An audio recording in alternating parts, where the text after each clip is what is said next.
I'm excited to tell you what's new in the JWST Cycle 6 call for proposals. So sort of as an overview, the JWST Cycle 6 call for proposals has been reorganized this cycle compared to how it was in previous cycles. So here's sort of a high-level outline of what's contained in the call for proposals and its sort of organization. I'll just note that throughout this talk, in the top right-hand corner of the slides, there's going to be links to pages in the call for proposals. So you can go directly to the pages relevant to what I'm talking about on each slide. These slides will be made public after the recording, and those links will be active there as well. So I want to start off with the Cycle 6 timeline.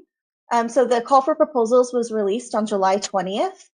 And the most important one is that the proposal deadline is September 30th, 2026 by 8 p.m. US Eastern Time.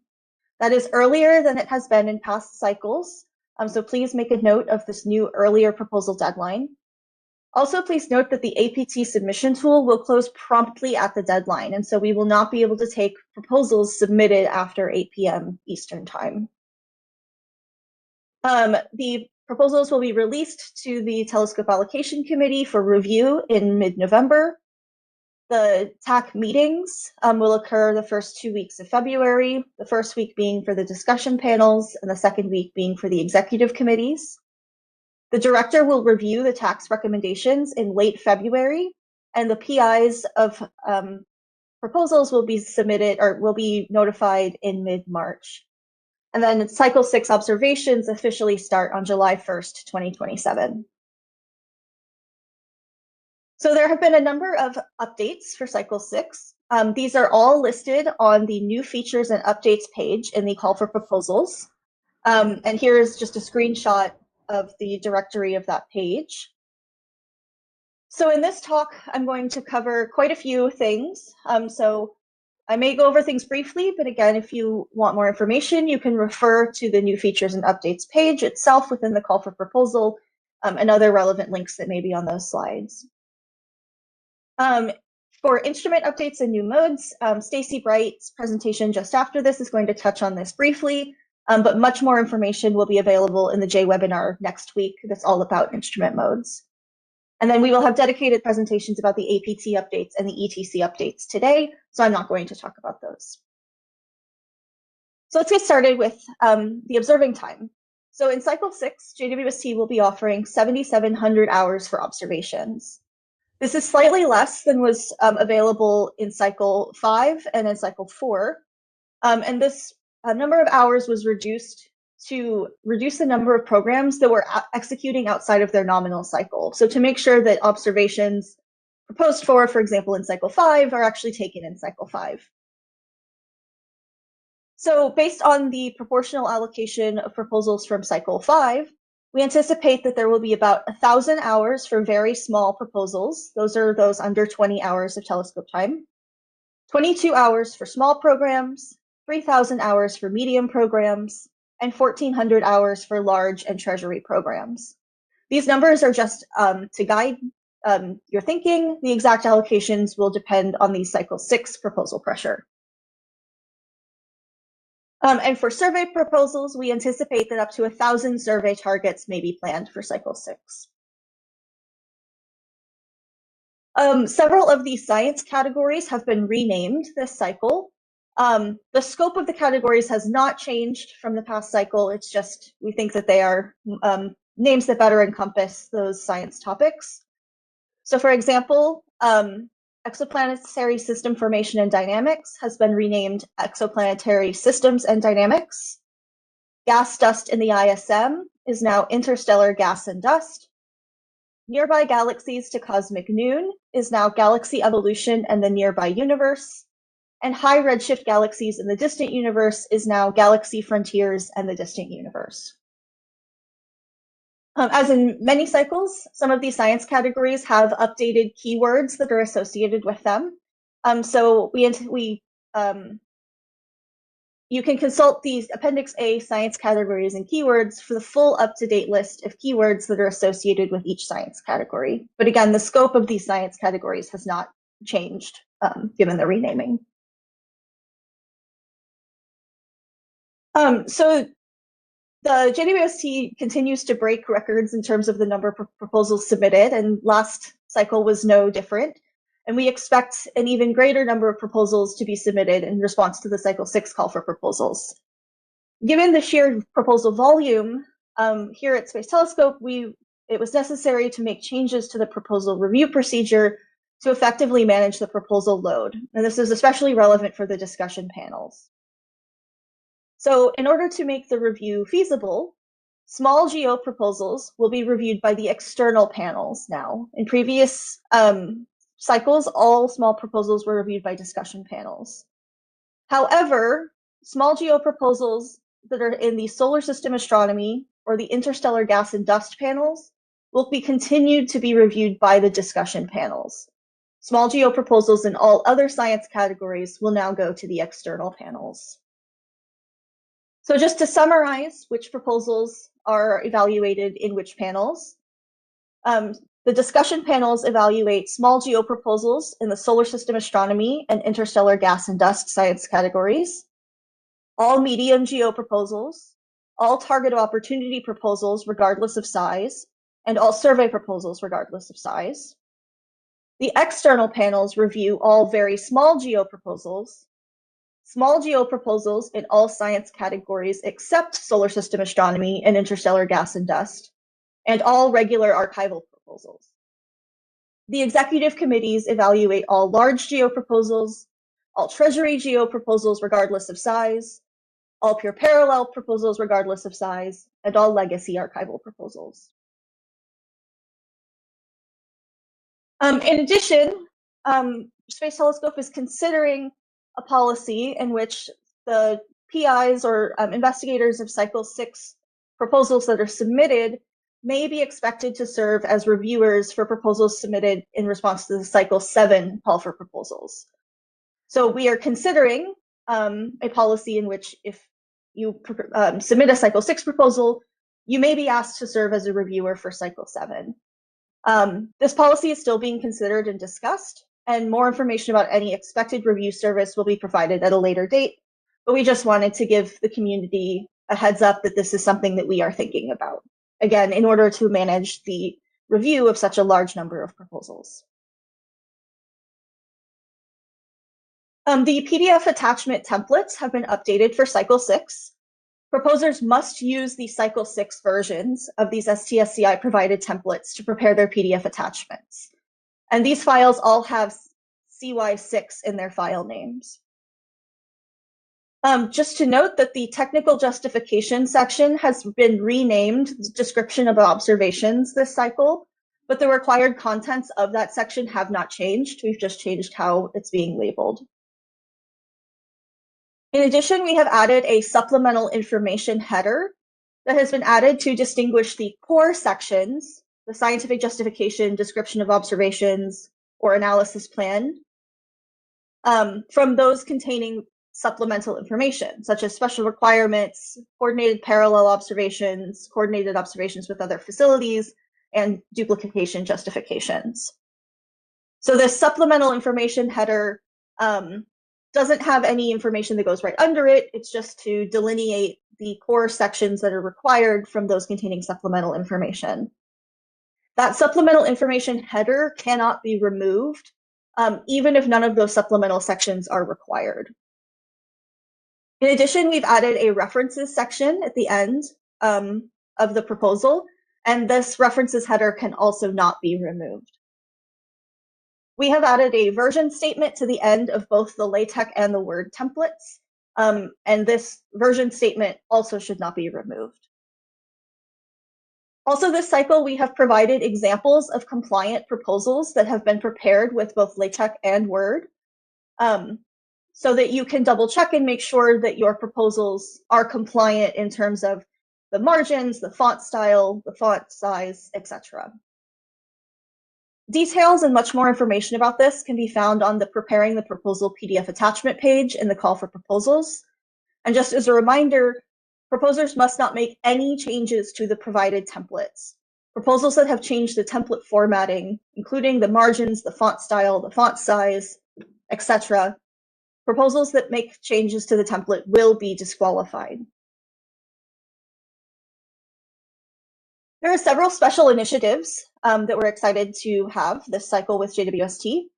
One is the long-term monitoring initiative, which was also available last cycle. Proposals under this initiative will capitalize on past JWST observations by providing later EPIC observations that are designed to probe long-term astrometric, photometric, and/or spectroscopic variations. They can propose first EPIC observations to lay the foundation for future time domain work with JWST. And they may request observations beyond the nominal 3-cycle limit for future cycles programs and request time in up to 5 cycles. And these proposals can be geo, survey, or archival proposals. We also have the JWST Roman Science Initiative. Last cycle, this was called the Roman Preparatory Science Initiative, but since Roman is launching imminently, it has been renamed this cycle. Proposals in this initiative are designed to encourage observations with JWST that complement and enhance the scientific impact of Roman observations, or that are essential to achieving critical science goals of the Roman programs. And again, these proposals in this category can be geo, survey, or archival. New this cycle is the Habitable Worlds Observatory Precursor Science Initiative. And I'm going to discuss that more on this slide. So the HPS initiative is intended for investigations with JWST that will support HWO science planning to inform mission architectures and trades, with the goal of reducing the cost and risk of HWO's future design and development. Leveraging JWST capabilities is now therefore essential to inform key aspects of HWO science planning and maximize the eventual return of the mission. So HPS programs are expected to generate knowledge, methods, or data that constrain astrophysical parameters critical for HWO target selection, instrument design, or observational strategies, provide essential empirical inputs for science program that HWO aims to address, or to develop analysis techniques and data products that can be applied or scaled to HWO observations. Programs in this initiative can be geo, survey, or archival proposals, and details can be found in the HPS section of the Special Initiatives page on the Call for Proposals. Okay, so I have a couple other updates, smaller updates to go through. New this cycle, we are enabling multi-cycle joint JWST HST observing proposals. So you can submit a joint JWST HST proposal, and those can now be multi-cycle in nature for both or either JWST or HST observations, either as a future cycle or a long-term monitoring program. There are some important caveats, so if you're interested in submitting one of these, please do make sure to consult the relevant section of the Call for Proposals. For people submitting joint JWST NRAO proposals, NRAO has a new short form consisting of high-level metadata that the PI must complete and send and submit to NRAO within 1 week of the JWST Cycle 6 proposal deadline. For those submitting combined geo and archival proposals, the analysis plans for those types of proposals are optional. An analysis plan for this kind of proposal may be appropriate where the analysis of the archival data is distinct from that of the new data, but an analysis plan might not be needed if the new and archival data will be analyzed in the same way. The page limits are the same, regardless of whether the PI deems it necessary to have an analysis plan or not. And in all cases, the description of observations is still required to justify the new geo data being obtained. And for pure parallel proposals, there's a new package that's called JWST Pure Parallel. And proposers will be required to use this package to assess whether their specific observing scenario would have been viable in previous cycles. And again, links to download this package and more information about it are available in the Call for Proposals itself. Okay, so I mentioned at the beginning of the presentation that the Call for Proposals has been redesigned and reorganized this cycle. And this was in an effort to make the Call for Proposals easier to navigate and information easier to find within it. So we encourage proposers to explore the new layout Some bookmarks may have changed. I apologize for that. And if you have feedback about the new layout, feel free to contact the JWST Users Committee or the JWST Help Desk.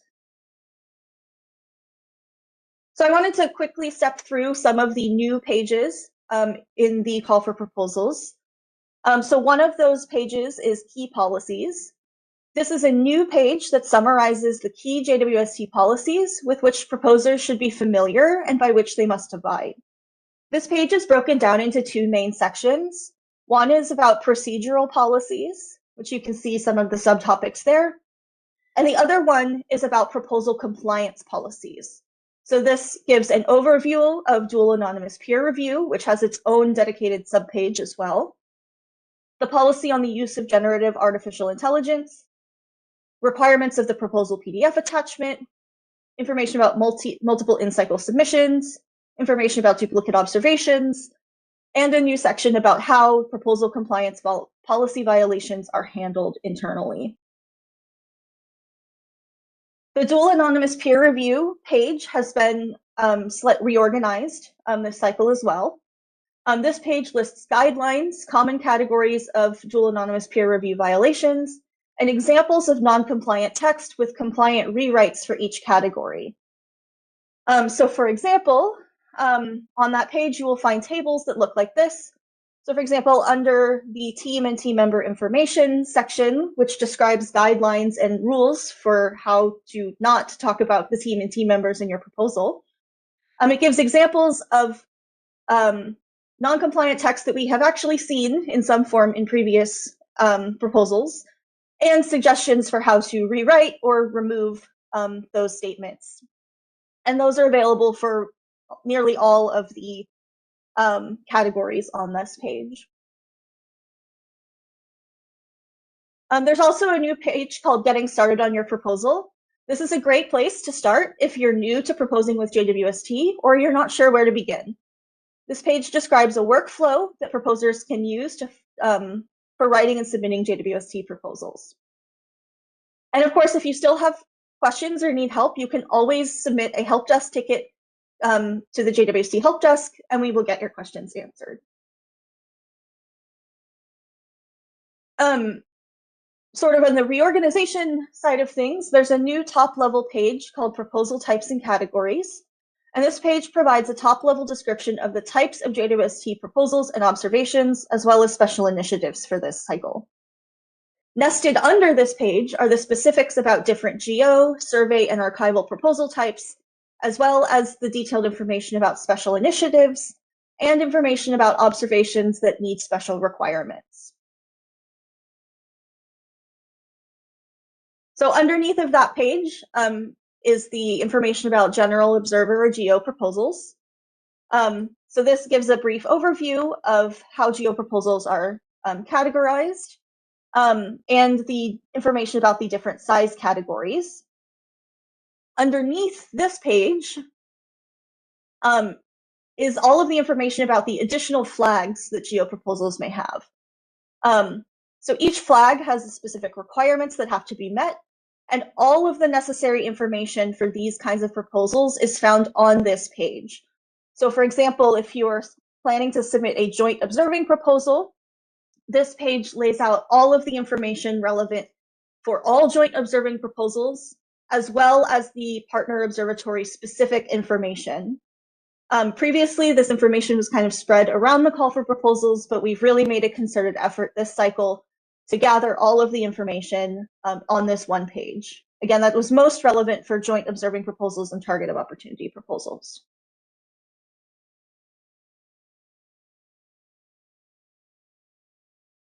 The archival proposals have a similar structure, where underneath the proposal types and categories page, there's a page describing archival research proposals.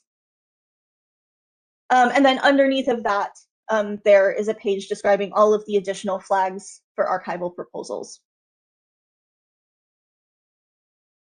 So for example, each section within one of these archival flags, and the same for the geo ones, has sort of overarching information, but then different sections for additional APT requirements for that kind of proposal, additional PDF attachment requirements, And occasionally, if it's warranted, information on how these proposals may be reviewed if it's slightly different than for the main category, for example. So hopefully this makes writing and finding the information for these types of proposals easier to find. We also have a new page detailing observations that need special requirements. So this describes the types of JWST's observations in science cases that will likely have special requirements that must be justified in the proposal when it is submitted. So observing programs that require special requirements, especially those that affect timing and schedulability of observations, must include a justification in the special requirements section of the proposal PDF attachment. And all special requirements must be specified in APT and justified in the special requirements section of the proposal PDF attachment. If the special requirements are not specified in APT, they may not be met, even if they are described in the proposal's PDF attachment. So again, any proposal that has timing constraints, orientation constraints, etc., will need special requirements that must be justified. And this page gives sort of a top-level summary of those science cases and what kinds of special requirements are needed.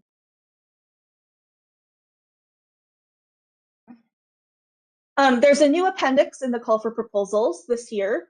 Appendix B, links to resources. And this appendix includes relevant links to help with JWST proposal preparation and submission. They're divided into the 5 you see here. And just as an example, here's some of the links for JWST specific documentation and resources. Stacy Bright's presentation just after this will go into more detail about resources, so stay tuned for that. But also do feel free to consult this page if you're looking for something specific. Okay, lastly, not related to the JWST Cycle 6 call for proposals, but we wanted to include it. Space Telescope has announced a call for white papers for multi-cycle treasury program concepts with JWST. So this was a call for white papers with compelling scientific ideas for multi-cycle treasury programs that require large allocations of JWST telescope time to complete. The deadline for these white papers is Wednesday, November 4th, 2026 at 11:59 p.m. US Eastern Time. And these white papers will help Space Telescope and Goddard Space Flight Center determine if a full call for JWST multi-cycle treasury program proposals is warranted at this time. This call is occurring in parallel with the Cycle 6 call for proposals, but it is a distinct activity from the Cycle 6 call for proposals, and it does not preclude the submission of large proposals for Cycle 6. More information about the call can be found on the JDocs Proposing Opportunities page, which is also linked at the top of the slide here. And there is a special Q&A session at the web office hours happening on August 27th at 11 a.m. Eastern Time. And again, if you have questions, you can always contact the JWST Help Desk. Okay, so just to wrap up, I'm going to leave you with the Cycle 6 timeline. Again, the most important thing at this stage is that the Cycle 6 proposal deadline is September 30th by 8 p.m. US Eastern Time.